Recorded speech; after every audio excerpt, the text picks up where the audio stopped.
ETF index mutual funds నేర్చుకుని stock మార్కెట్లో రాణించాలనుకుంటున్నారా? వెంటనే ఈ నెంబర్కి కాల్ చేయండి.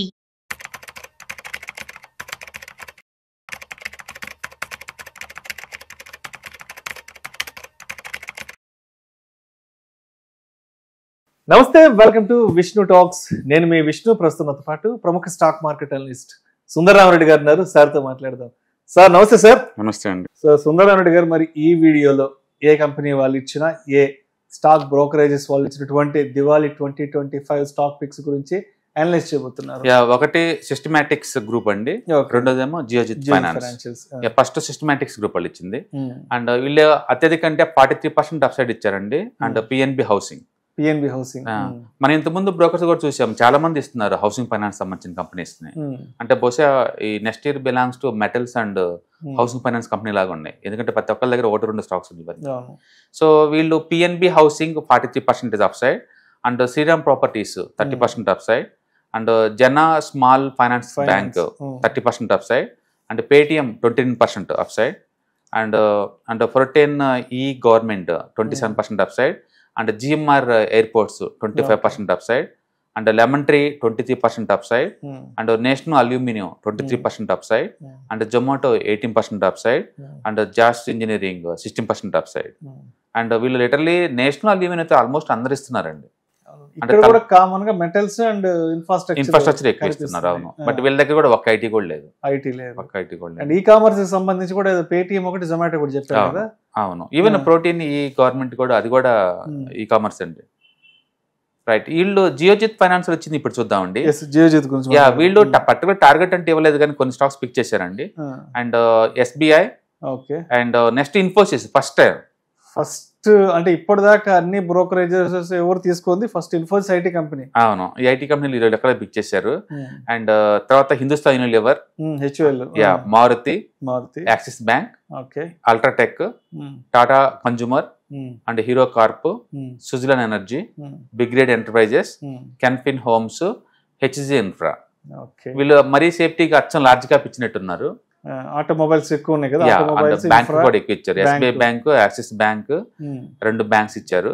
And Hindustan lever, UltraTech cement, Tata consumer అన్ని కూడా సేఫ్టీగా ఎక్కువ ఇచ్చినట్టున్నారు వీళ్ళు.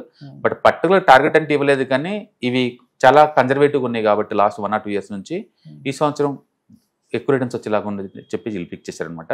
పర్టికులర్ టార్గెట్ అంటే ఏమీ ఇవ్వలేదు. సో ఇప్పుడు మనం చూసినట్లు ఎక్కువ చూస్తే ఐటీకి బాగా అండర్ వెయిటేజ్ ఇచ్చారండి. అవునవును, ఓకే, ఎక్కువ వెయిటేజ్ ఇచ్చింది ఫినాన్స్ కి ఇచ్చారు వెయిటేజ్, రెండోది మెటల్స్ కి ఇచ్చారు వెయిటేజ్, ఆటోమొబైల్స్. అందుకని నెక్స్ట్ 1 year కూడా గవర్నమెంట్ స్పెండింగ్ బాగా ఉండబోతుంది. గవర్నమెంట్ జిఎస్టీ కలెక్షన్స్ అవి బాగా వస్తున్నాయి కాబట్టి కరెంట్ ఏ థీమ్ అయితే ఉందో అది కంటిన్యూ అవుద్దని వీళ్ళు అనుకుంటున్నారు. అంటే మెజారిటీ మెంబర్స్ మొత్తం 20-30 డేర్గా ఇచ్చారంటే మీనింగ్ ఏంటంటే they are expecting bull market. Usual గా నిఫ్టీ ఎప్పుడైనా 2 years కంటిన్యూస్ గా ఫ్లాట్ ఉంది అనుకోండి, 3rd year బ్రేక్అవుట్ అవుతాయి అనమాట. ఇప్పుడు 2 years నుంచి రిటర్న్స్ పెద్దగా లేవు, అందుకో 3rd year లోకి ఎంటర్ అవుతున్నాం కాబట్టి ఖచ్చితంగా 2026 మనం చాలా ఎక్స్పెక్ట్ చేయొచ్చు. రైట్. సో అయితే ఇప్పుడు అంటే మొత్తానికి ఇప్పటి వరకు వాళ్ళు చెప్పినవి, వీళ్ళు చెప్పినవి, ఆ కంపెనీలు చెప్పిన స్టాక్స్, లేదంటే పలానా బ్రోకరేజ్ హౌసెస్ వాళ్ళు ఇచ్చిన స్టాక్స్ గురించి మాట్లాడాం. సో మొత్తానికి మా ఆడియన్స్కి ఏమైనా మరి సుందరరామరెడ్డి గారు సెలెక్ట్ చేసినవి ఏదైనా కొంత ఇండికేటివ్ పర్పస్ గా ఏమన్నా 1-2 స్టాక్స్ ఏమన్నా దివాళీ పిక్స్ మీ వైపు నుంచి ఏమన్నా చెప్తారు? మీకు ఇప్పుడు వచ్చినన్ని ఇంకా చాలా లేదు అనుకుంటే, ఇండియాలో ఉన్న పెద్ద పెద్ద బ్రోకర్స్ ఇచ్చిన కంపెనీస్ అవి కూడా చాలా లేదు అనుకుంటే, నా వైపు నుంచి కావాలి అనుకుంటే కొంచెం రిస్క్ అయినా పెన్నీ స్టాక్ ఇస్తానండి. హెచ్ఈసి అనమాట, హిందుస్థాన్ కన్స్ట్రక్షన్ కంపెనీ అని చెప్పేసి ఒక కంపెనీ అనమాట. ఇది ఒకప్పుడు బాగా బతికిన కంపెనీ, ఈ మధ్య టర్న్ అరౌండ్ అయ్యి మళ్ళీ బాగా అవుతున్న కంపెనీ అనమాట. అండ్ ప్రస్తుతానికి ఇది 27.50 ఉంది. And I do expecting 100% with in the 1 year. ఎందుకంటే ఇండియాలో ఇన్ఫ్రాస్ట్రక్చర్స్ లో, పర్టికులర్ గా కాంప్లెక్స్ ఇన్ఫ్రాస్ట్రక్చర్ లో ఇది మంచి ఈఆర్పీ కంపెనీ అనమాట. అంటే డ్యామ్స్ కావచ్చు, సొరంగాలు కావచ్చు, పెద్ద పెద్ద పవర్ ప్రాజెక్ట్స్ కావచ్చు, న్యూక్లియర్ పవర్ ప్రాజెక్ట్స్ కట్టడంలో మంచి ఎక్స్పర్టైజ్ అనమాట ఈ కంపెనీ. అండ్ టర్న్ అరౌండ్ జరుగుతుంది. ఈ మధ్య కాలంలో వీళ్ళు ఏంటంటే బాగా మార్జిన్స్ వచ్చే ప్రాజెక్టులు మాత్రం పిక్ చేస్తున్నారు, అన్ని పిక్ చేయకుండా. కాబట్టి ఆపరేషనల్ ప్రాఫిట్ మార్జిన్స్ ఎక్కువ అవుతున్నాయి అనమాట. ఇది ఇప్పుడు కొత్తగా ఏంటంటే లాస్ట్ బడ్జెట్లోనే గవర్నమెంటల్ ఇన్ఫ్రాస్ట్రక్చర్, పర్టికులర్గా న్యూక్లియర్ ఎనర్జీకి గవర్నమెంట్ ప్రైవేటైజ్ చేస్తూ ఉన్నారండి. కొంచెం థీమ్ స్లోగా నడుస్తుందనే కానీ డెఫినెట్గా 2-3 నెలల్లో మీరు మంచి న్యూస్ న్యూక్లియర్ పవర్ గురించి. ఒకసారి న్యూక్లియర్ పవర్ గవర్నమెంట్ ప్రైవేట్ కి ఓపెన్ చేసిందంటే ఫస్ట్ వచ్చే ఛాన్స్ వీటికే అనమాట, ఇన్ఫ్రాస్ట్రక్చర్ కంపెనీస్ కాబట్టి ఆ ఏరియాలో. కాబట్టి ఇది మేజర్ బెనిఫిషనరీ. నెక్స్ట్ 10 years లో ఒక న్యూక్లియర్ పవర్ కోసం గవర్నమెంట్ వాళ్ళు 19 lakhs crore ఖర్చు పెట్టబోతున్నారు. 19 lakhs crore. Almost all major infrastructure companies like Reliance వాళ్ళు, వీళ్ళందరూ అదాని వాళ్ళందరూ రెడీగా ఉన్నారు ఆ ఏరియాలో ఎంటర్ అవడానికి. బట్ గ్రౌండ్ లెవెల్లో ఫస్ట్ ప్రాజెక్టులు దొరికేది వీటికే అనమాట, హెచ్ఈసి లాంటి కన్స్ట్రక్షన్ కంపెనీకి దొరుకుతాయి అనమాట. సో ఇది ఒకటి పాజిటివ్ దీనికి.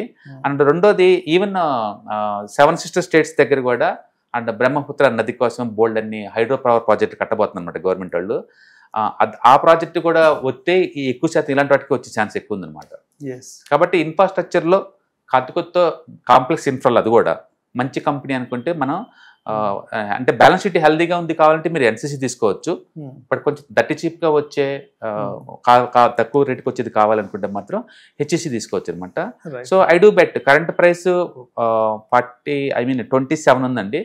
అండ్ 50 rupees ఎక్స్పెక్ట్ చేస్తున్నాను విత్ ఇన్ ద 1 year కల్లా. అండ్ స్టాప్ లాస్ మీరు ఏదైనా తీసుకుంటే స్టాప్ లాస్ మెయింటైన్ చేయండి. అంటే 20 rupees దగ్గర స్టాప్ లాస్ మెయింటైన్ చేయండి. సో ప్రస్తుతానికి 27.50 దగ్గర ఉంది. అండ్ 20 rupees స్టాప్ లాస్ పెట్టండి. టార్గెట్ 50 rupees పెట్టండి. అంటే లిటరల్లీ మనం 70% టార్గెట్ ఇస్తున్నాం. అంటే అవి ఇచ్చిన బ్రోకర్లు అందరిలో కల్లా మనం ఇస్తాం చాలా ఎక్కువ. ఓకే. అండ్ నెక్స్ట్ 1 year అయితే మళ్ళీ గుర్చేయండి, ఇంకోసారి వీడియో చూద్దాం, మనం ఎంతవరకు పోటీ పెడుతున్నాం వీళ్ళతోటి చూద్దాం. బట్ ఏదన్నా గుర్తుపెట్టుకోండి, ఎకానమీ పర్ఫార్మెన్స్ బాగుంటేనే ఏ స్టాక్ అయినా పర్ఫార్మెన్స్ ఉంటుందండి. మనం అనుకున్నట్టు జరగకపోవచ్చు అక్కడ, ఎందుకంటే ఎగ్జిక్యూషన్స్ కి అండ్ ప్రాజెక్ట్ రియల్ గా ఎగ్జిక్యూట్ చేయడానికి మధ్య డబ్బు రావడానికి మధ్య చాలా గ్యాప్ ఉంటుంది అనమాట. కొన్ని కాన్సెప్ట్ రూపంలోనే ఆగిపోతాయి అనమాట. ప్రమోటర్ దగ్గర అంత ఇంటిగ్రిటీ ఉండదు. అందుకని మనం ఎప్పటికప్పటికే రివ్యూ చేసుకుంటూ పోతా ఉండాల్సి ఉంటుంది. But I do bet HEC ఎంతో ఎక్స్పీరియన్స్ అయిన కంపెనీ అండి. బాగా డల్ అయిపోయి ఇప్పుడు మళ్ళీ బ్యాలెన్స్ షీట్ ని రిపేర్ చేసుకుంటూ ముందుకు వెళ్తుంది అనమాట. And I'm expecting this is going to give the good returns next 1 year. ప్రేక్షకుల విజ్ఞప్తి, ఈ వీడియోలో ప్రస్తావించబడిన అంశాలు కేవలం ప్రేక్షకులకు అవగాహన కొరకు, ఇన్ఫర్మేషన్ కొరకు, ఎడ్యుకేటివ్ పర్పస్ కొరకు మాత్రమే ప్రస్తావించమైనది. పెట్టుబడులు పెట్టే ముందు మీ అడ్వైజర్ని సంప్రదించి మాత్రమే తుది నిర్ణయం తీసుకోగలరని మా మనవి. Thank you sir. Thank you sir. Hi. Stock మార్కెట్లో వాలటిలిటీకి దూరంగా ఉంటున్నారా? పోర్ట్ఫోలియోస్ అన్ని కూడా రెడ్లో ఉండి బ్లీడ్ అవుతున్నాయా? అంటే స్టాక్ మార్కెట్లో ఉండి సస్టైనబిలిటీ ఉన్న బిజినెస్ మోడల్ లాగా, లేదా స్టాక్ మార్కెట్ లాంగ్ టర్మ్లో మంచి వెల్త్ క్రియేట్ చేసుకునేలాగా ప్లానింగ్స్ ఏమైనా ఉన్నాయా? అయితే అలాంటి వాళ్ళ కోసం ఈ ప్రోగ్రామ్ అండి. ETFs, index funds and mutual funds. మా స్టాక్ మార్కెట్లో ఉండి కూడా సెక్యూర్ వేలో మనీ మేక్ చేసుకునే పద్ధతి ఏదైనా ఉందంటే రిటైలర్స్ కి ఈ 3 అనమాట. దీంట్లో కాంప్రహెన్సివ్ గా మీకు ట్రైనింగ్ అండ్ గైడెన్స్ జరుగుతుంది. అండ్ వీకెండ్స్ లో జరిగే ఈ ప్రోగ్రామ్ లో అటెండ్ అవటం ద్వారా ETFs, index funds and mutual funds లో మీ నాలెడ్జ్ పెంచుకోండి. మీ పోర్ట్ఫోలియో మీరే మెయింటైన్ చేయడం ద్వారా ఇయర్లీ యావరేజ్ మీద 20 to 30% మనీ మేక్ చేసుకోండి. All the best. Thank you.